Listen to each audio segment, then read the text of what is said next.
As a proud British person, I feel compelled to address a persistent and damaging misunderstanding in our national conversation: the false equivalence between opposition to uncontrolled immigration and racism. This assumption is not only inaccurate, but also deeply unfair, as it dismisses the legitimate grievances of millions of ordinary Brits. Our concerns are not rooted in hatred, prejudice, or any sense of racial superiority against individuals from other backgrounds. Instead, they arise from a profound sense of injustice, a betrayal of democratic principles, and the gradual erosion of our national sovereignty and cultural identity. Allow me to explain, in detail, what you, along with the media, political elites, and international organizations, consistently fail to understand or acknowledge. First and foremost, we were never asked. Britain's immigration policies have been dictated from above for decades, shaped by unelected bureaucrats, government whims, and external pressures without any meaningful consultation with the public. Consider the historical trajectory. Post-World War II Labour policies opened doors without voter input. EU freedom of movement rules before Brexit flooded our shores with minimal oversight. And even now, post-Brexit, annual net migration figures soaring to over 685,000 in 2022, set by Whitehall mandarins and global economic agendas, not by the will of the people. There have been no nationwide referendums specifically on immigration levels, no citizen assemblies to gauge community impacts, and no direct democratic mechanisms to let us decide the scale or speed of change. The 2016 Brexit referendum was the closest we got, a proxy vote where 52% of us demanded to take back control of our borders. Yet successive governments have ignored this mandate, continuing policies that feel like imposed experiments on our society. This lack of consent isn't just frustrating, it's a fundamental violation of democratic sovereignty, leaving us feeling powerless in our own homeland. What you truly fail to understand is that if anyone gets a say in these matters, it must be the indigenous native sovereign white British people, the original inhabitants and stewards of this island nation.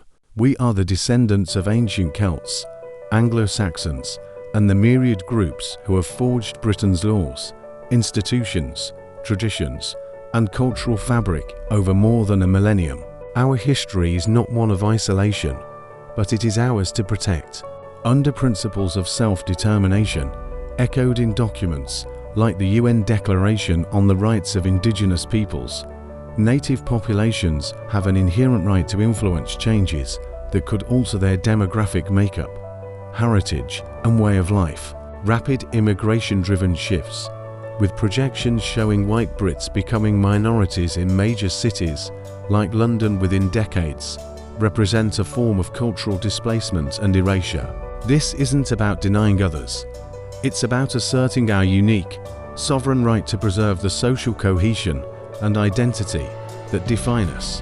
To ignore this is to treat Britain as a blank canvas for global experimentation, rather than a nation with deep-rooted native entitlements. Our concerns are not abstract. They are grounded in stark, practical realities that affect everyday life. Unchecked immigration exacerbates housing crises, with chronic shortages pushing prices up by 20% or more in recent years, making home ownership a distant dream for young families. It overwhelms public services, like the NHS, where waiting lists have ballooned to 7.6 million, straining resources and delaying care for those who've paid into the system their whole lives. Job markets suffer too, with increased competition driving down wages in sectors like construction, hospitality, and manual labor, hitting working-class communities hardest. Moreover, integration challenges, such as conflicting cultural values on issues like community norms, gender roles, or legal adherence, create social tensions that erode trust and unity.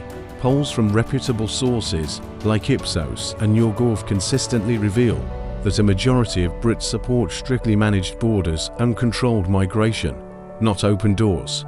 Yet, when we voice these worries, we're branded as racists, which only silences debate and deepens divisions.